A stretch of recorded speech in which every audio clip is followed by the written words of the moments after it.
The NFL calendar means teams can stop waiting and start making major moves. So we've made a major move here on SportsCenter by bringing in NFL insider Jeremy Fowler with us. And June, as it turns the calendar, a lot of fans have reasons to be excited for, especially when it comes down to big names being on the move. So why is today's date a big day for a big name? Yeah, Scooby, after June 1st, teams can save on their salary cap if they trade star players because they can prorate that money out. So that's the case with Jalen Ramsey and the Miami Dolphins. The expectation is that Ramsey will be traded in the coming days and weeks, and they can save about $10 million on their salary cap if they do so. That is not the issue. He's got $24 million guaranteed. That is the major issue here. Teams have been a little spooked by that, but I'm told the Dolphins have been engaged with multiple teams. The LA Rams, Ramsey's old team, is on his radar as a potential option. Nothing moving there as of yet. So he should have a new team this fall. Somebody's going to have to pay that money. And then you have Kirk Cousins. I'm going to segue to Cousins here. So similar issue. Now that it's June, after June 1st, after today, they can save $27.5 million on the cap if they trade Cousins. The problem is all that money is guaranteed. Somebody's got to pay it. The Falcons want another team to pay a lot of that to get a deal done. As one source told me, if they were willing to take maybe $7 to $8 million on an offset from another team, this would have been done by now, probably a long time ago. And now the options are scarce. There just isn't much of a quarterback market, especially if the Pittsburgh Steelers are still eyeing Aaron Rodgers. So this is going to have to come to a head in the coming weeks and months. But right now, he's a Falcon. It seems like the team is dug in. Yeah, the NFL season is all year round. A lot of fun names that could be on the move. But it's a mile marker day in the offseason. It's also Arm Day, OTAs in full swings, mandatory mini camps about to get going. How have the rookie quarterbacks look so far? Starting with Cam Ward, the number 1 overall pick. Yeah, starting with Ward. So I was told his work ethic has really shown up. They knew pre-draft that he was all about that work, and he's shown it in the offices with the coaches. He's in there constantly to the point where I was told they kind of had to kick him out at times. Like, look, man, we're good. We've done for the day. We're locked in. You're ready to go. So they're going to ease him into a starting role eventually. So right now they're still sort of splitting reps, but they're going to give him more and more as the weeks go, especially leading into training camp. He will be the starter at some point. Then you have Jackson Dart. So two things stood out when I talked to Giants people, that he's highly motivated and he's a quick learner. So they can work with that. Certainly they're going to ease him in, but Brian Daboll, he's more excited about this guy than he has been on a young quarterback since maybe Josh Allen when he had him in Buffalo. Russell Wilson will get that starting role. Eventually Dart will play. They'll kind of weigh this out. They hope that Wilson can go a while, win some games for him, and then Dart will eventually play. And you got the Cleveland Browns. So this is a engaging, intriguing situation for the next couple months because of the 4 quarterback room with 2 rookies. Shedeur Sanders there, you see him, and Dylan Gabriel. So from what I was told, Sanders has done well with the reps that he's gotten. He's shown to be accurate.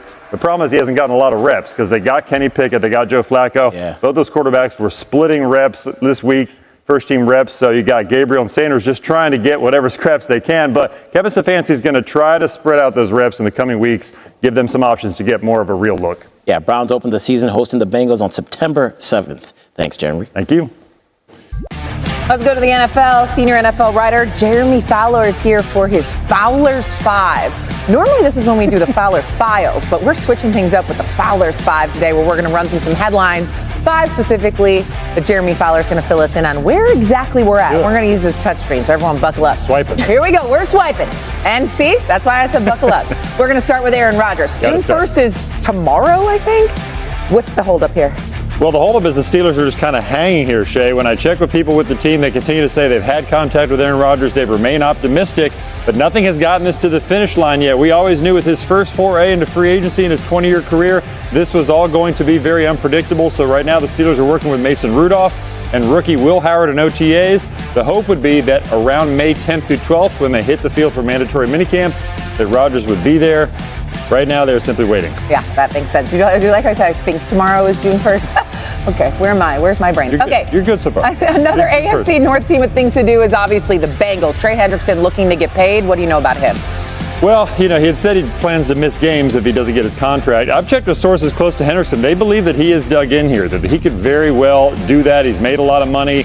He is dug in on the fact that he just feels like they have not offered him, the Bengals that is, a contract commensurate with his skill set. So he wants something in that $30+ million range based on what those other top pass rushers are getting. Bengals made an initial offer in the spring. It wasn't quite where it needed to be. So now it's just truly a standoff. There's a lot of time left. talking to executives around the league, they do believe that they can come to some sort of common ground maybe before training camp. But if not, I mean, he is prepared to sit out some action. We'll see how the conviction plays once the fines start coming. A lot of players end up coming, but he's not happy. I mean, this is the guy that led the NFL in sacks last year, so it's wild that Cincinnati's kind of dragging their feet on this. Okay, we keep it moving here with Jalen Ramsey. There we go. Oh, I'm going to do this. I'm going to make life easy. Jalen Ramsey, tomorrow or next month, there's an important date on the horizon for Jalen Ramsey. Tell me more about June 1st. There we go, tomorrow. If they were to trade Ramsey, the Dolphins, after June 1st, they would save almost $10 million in cap space. As opposed to doing it right now in May, they would be taking about an $8.5 million cap hit. So the plan still is for the Dolphins to move on from Ramsey. They've been talking to multiple teams. They've been engaged in trade talks. The feeling is they can get this done. The Rams have been involved to some extent. It's been hard to find another mystery team that's going to get this to the finish line. We'll see if LA steps up. I watched a little of Mike McDaniel's press conference yesterday. Normally he's pretty chatty about things, very open. Not so much with one Jalen Ramsey. Okay, I got smart here. Here we go with Kyle Pitts. What do you know about him? So a little trade buzz on that right now. I checked with a source who said that if the Falcons can get a really good offer for Kyle Pitts, that he very well could be moved. So it's not a situation where they're aggressively shopping him, but they certainly appear open. That's the feeling around the league, that they'd be open to moving him at the right offer. And so from Pitts' perspective, he does love Atlanta. He's not requesting a trade or anything, but my sense is he would at least be open to a new offense somewhere else, because right now he's probably the third or fourth option in Atlanta. Somewhere else he could be more prominently featured perhaps. Yeah, after his rookie season, he's kind of dipped off a little bit. The good news, though, is that Pitts has played a full 17-game slate in 3 of his 4 NFL seasons. Okay, lastly, I feel like we've barely talked about Cam Ward. How is he looking early on here in Tennessee? So one thing that has stuck out to the Titans coaches is that Cam Ward has been essentially living in the building. So he came in with the rep as a hard worker. I'm told they've had to kick him out of some meeting rooms, some coaches' offices, literally kick him out. Hey, we're good, man. You put your work in today. He is full go trying to learn the Titans' offense. And the plan, my sense is they'll give him more and more. And so right now, they're easing him in. He's not getting all the first-team reps. I expect that to change as the weeks go on, especially leading into training camp. And they have Will Levis, the third-year quarterback they drafted in the second round a few years ago. I think the plan is to keep him around right now. They feel like he can still be a good influence on Ward, and they can have a solid quarterback room. Okay, but living at the facilities, I'm sure coaches love to hear that. By the way, Tennessee opens the season in Denver on September 7th. Jeremy Fowler with his 5. Thank you. Thanks, Shay. Means that a team can release a player on or after June 2nd, and this will help the team spread the player's remaining contract costs, that dead cap that you hear us refer to, over 2 years instead of 1, helping a team with immediate savings. So take a look at this. If some of these big names like Jair Alexander, Jalen Ramsey, Kirk Cousins are moved after June 1st, it could save their teams a lot of money. Picking on the Falcons here, they traded Cousins after June 1st. They can save $27.5 million. Actually insane to think about. So for much more ahead of tomorrow's roster deadline, let's go ahead and welcome in our own Tyler Sullivan for more. Tyler, one of the most rumored post-June 1st moves that we've been talking about for weeks could be the Falcons moving on from Kirk Cousins, either via trade or simply just releasing him. For the Falcons, it kind of makes a ton of sense, but to spin this forward, the Steelers still seem to be unclear of what Aaron Rodgers plans to do. Are the Steelers the team that should be doing their due diligence on Kirk Cousins as a potential quarterback this upcoming season? Absolutely, Jordan. This is a team that it makes so much sense to be a landing spot for Kirk Cousins, because if you're the Pittsburgh Steelers, you have to remember, you're talking about OTAs. Minicamp for the Pittsburgh Steelers opens up in 10 days. And right now, Mason Rudolph is their week 1 starting quarterback. He's probably going to take those first team reps. That doesn't do you any good to prepare yourself for the regular season, to prepare yourself for training camp, when you're what we hope to be, the Pittsburgh Steelers hope to be, starting quarterback, and Aaron Rodgers not even on the roster, doesn't even feel like he's a blip on the radar right now. So if you are the Steelers and a player like Kirk Cousins, who would be a clear upgrade from what you have currently in your quarterback room, becomes available, they should absolutely pursue this. You could even make the case that Kirk Cousins is a better option than Aaron Rodgers right now, strictly when you're talking about football. Last season, Kirk Cousins had a better yards per pass attempt, passing yards per game, completion percentage, percentage better than Aaron Rodgers. And if we're talking about buy-in from Mike Tomlin's team, I feel like Kirk Cousins would buy in. Clearly wants to be a starting quarterback in the NFL. This would be his last shot. Makes a lot of sense. Aaron Rodgers, you don't necessarily know what you're going to get from him on a week in and week out basis. Not someone that I would want to hitch my wagon to. I would feel much more comfortable if it were Kirk Cousins, if I'm Mike Tomlin and the Steelers. Yeah, it seems that Kirk Cousins is the contingency plan here for the Steelers, but an expensive one as well. One player who is actively being shopped and expected to move is Jalen Ramsey from the Miami Dolphins. The Rams, Cowboys, Falcons were teams that reportedly were in the mix there. But where do you feel he fits best?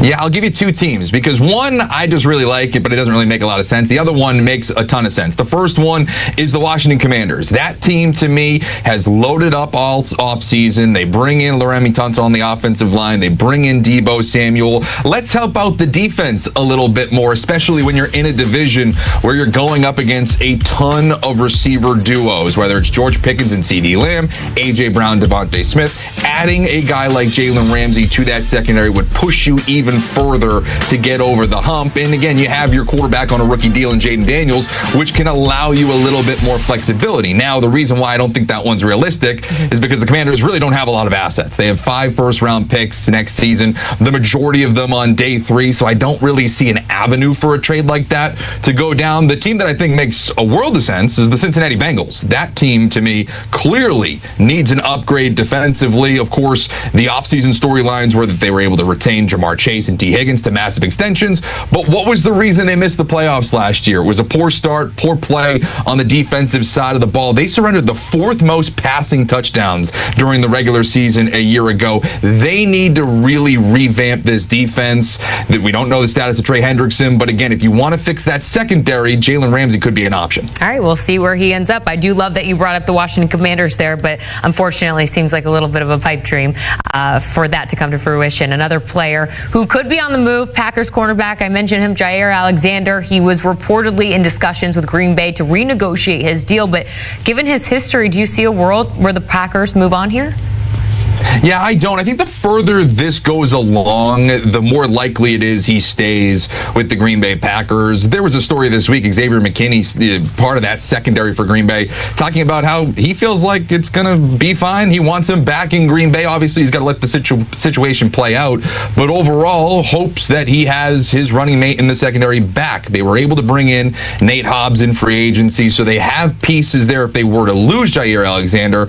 But if you're the Green Bay Packers and he is willing to renegotiate his deal to make it a little bit more palatable, I think it makes sense to keep him at Lambeau Field. Of course, like I said, you have McKinney, you have Nate Hobbs, so you don't necessarily need to put all your eggs in the Jair Alexander basket, especially for a player that's played 7 games in each of the last 2 seasons. But you are now in a division where, very similar to what we were talking about with the Commanders, where there is a high-flying offense, a ton of wide receivers, Amon-Ra St. Brown, Jamison Williams in Detroit. You have Rome Odunze, Luther Burden, DJ Moore in Chicago, of course, Justin Jefferson and Jordan Addison in Minnesota. You need all the help you can get to compete in that division against those really just unbelievable wide receiver pairings. So to have Jair Alexander as a part of that. Now, again, we have questions about how he can be available and his durability, but they have players in that secondary. He would be a nice cherry on top if they're able to make this contract restructure work out. Yeah, big if there. Howdy, Cowboys fans.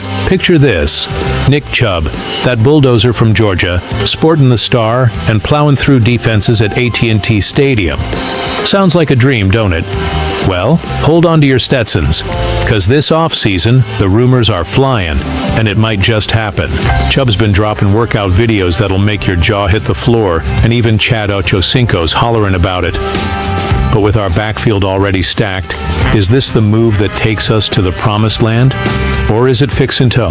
Stir up a hornet's nest. Stick around, because we're diving in deep. So y'all reckon Chubb's the key to that Lombardi trophy? All right, y'all. Let's jaw about what's cooking down in Dallas. The Cowboys have been busier than a cat covering up crap on a marble floor this offseason, especially when it comes to the running back crew. They've gone and snagged Javonte Williams and Miles Sanders in free agency. 2 fellas who can tote the rock with the best of them. Williams has got that quick twitch burst and vision that'll leave defenders eating dust. While Sanders, when he's not nursing a ding, can flat out fly like a scalded dog. Then they doubled down in the draft, picking up Jaden Blue, a homegrown Texas boy with something to prove, and Phil Maffa, who's built tougher than a $2 steak. All this hustles to fill the hole left by Rico Dowdle, our lead rusher in 2024, who's now hightailed it out of town. Point is, Jerry Jones and the gang ain't messing around. They're dead set on fixing that ground game. Now picture this. Nick Chubb, that bulldozer with legs, strutting into AT&T Stadium wearing silver and blue. Yeah, the same Chubb, who turned 2022 into his personal highlight reel. 1,125 yards, 12 touchdowns, and enough broken tackles to make a rodeo clown jealous. Chad Oshachenko's hollering about it, and even my cousin Bubba down in Waco's texting me in all caps. But hold your horses. Why toss another saddle on the rack when we've got backs like Dowdle and rookies chomping at the bit? Well, partner, let's dig deeper than a gopher in a carrot patch. Here's the rub. Cowboys fans ain't just hungry, we're starved. We've chewed on disappointment like day-old jerky. Remember last season? Dowdle flashed some grit, but when the chips were down, our run game folded quicker than a lawn chair in a tornado. Red zone? More like the dead zone. And don't get me started on injuries. Williams and Sanders spent more time in the training room than a hypochondriac at a flu clinic. Rookies, bless their hearts, but they're raw as a fresh-cut jalapeno. And let's not sugarcoat it. The NFL ain't handing out participation trophies. We're 28 years deep into a Super Bowl drought. And every September, we're fed the same New Year, new team line. It's like watching a rerun of Gunsmoke. You know how it ends, but you keep hoping this time Matt Dillon will finally miss. Now here's the kicker, and I'm going to lay it out straight like a mechanic explaining why your truck's bill costs more than your mortgage. Signing Chubb ain't just about adding muscle. It's about shifting the narrative. Think about it. This ain't some washed-up rodeo clown we're talking about. Chubb's a certified game changer, the kind of back who turns third and long into a highlight reel. Pair him with Dak? Suddenly defenses ain't just worried. They're sweating bullets. Plus, let's talk legacy. Jerry Jones didn't build this empire to settle for wild card exits. We're the Dallas Cowboys. The star ain't just a logo, it's a promise. And y'all know what happens when Texas makes a promise? We damn well keep it. But here's the million-dollar question.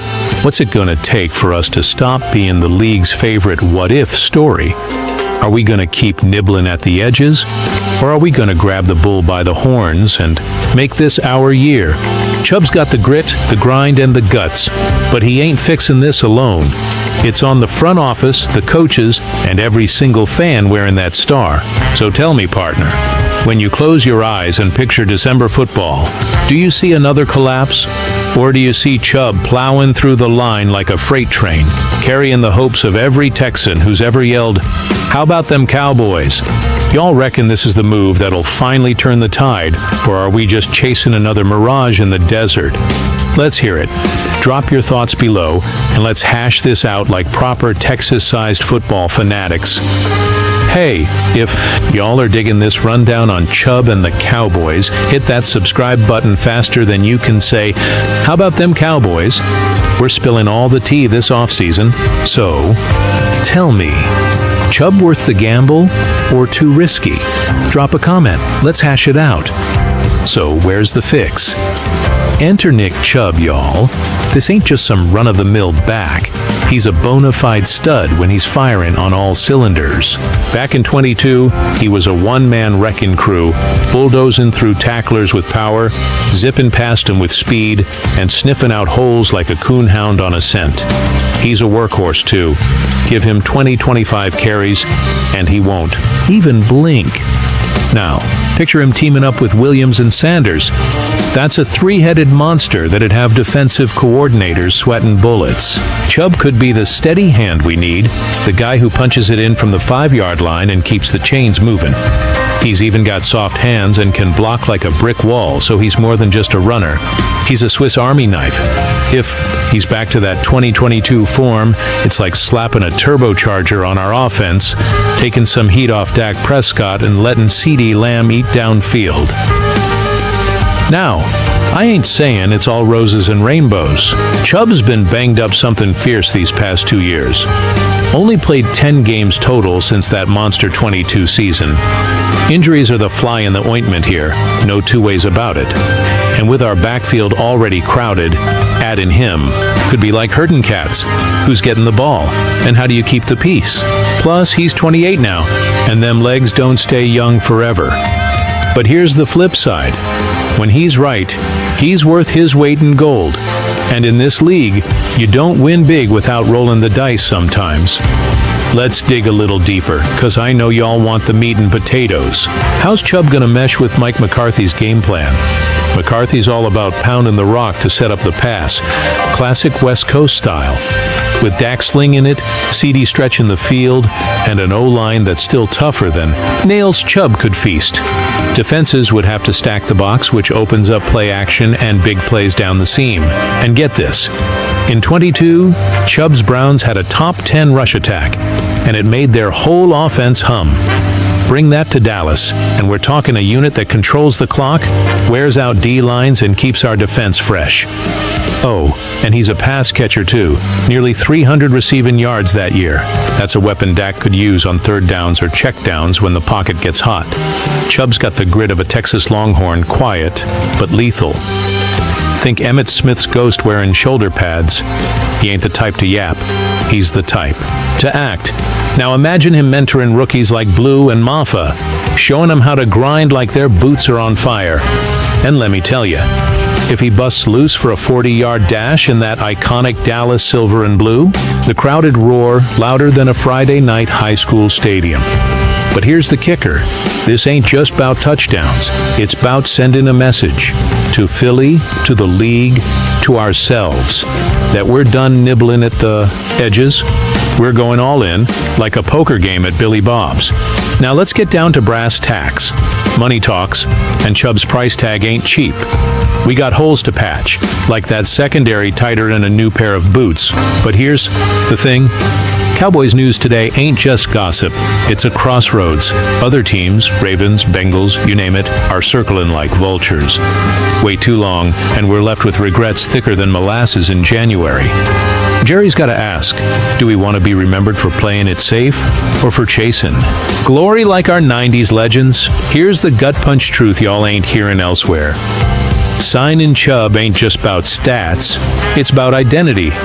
Remember when Jimmy Johnson rolled into town? He didn't tiptoe, he bulldozed. Chubb's that kind of move. He's a statement that we're done being the almost team. Think about Week 10 against Philly. 4th and goal, season on the line. Chubb lowers his helmet, plows through, like a bull at the Fort Worth stockyards, and boom, suddenly we're not just contenders, we're believers. But if we fumble this, it's another what if in a decade full of them. So here's my question, Cowboys Nation. When's the last time y'all felt that fire in your belly? That unshakable belief we're one piece away from hoisting the Lombardi? 'Cause right now, Chubb's that spark. And if we let him slip away, well, partner, that's a hurt that'll linger longer than a Texas summer. What's it gonna be? Fear or faith? Y'all better holler loud. Jerry's listening. So there you have it, Cowboys Nation. Nick Chubb joining the fold could be the spark that lights up AT&T Stadium, or it might just be another tall tale.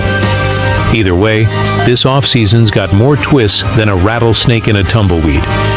If y'all love this deep dive into the Chubb saga, smash that subscribe button and ring the bell. We're keeping you posted on every move. Drop a comment too. Would you bet the farm on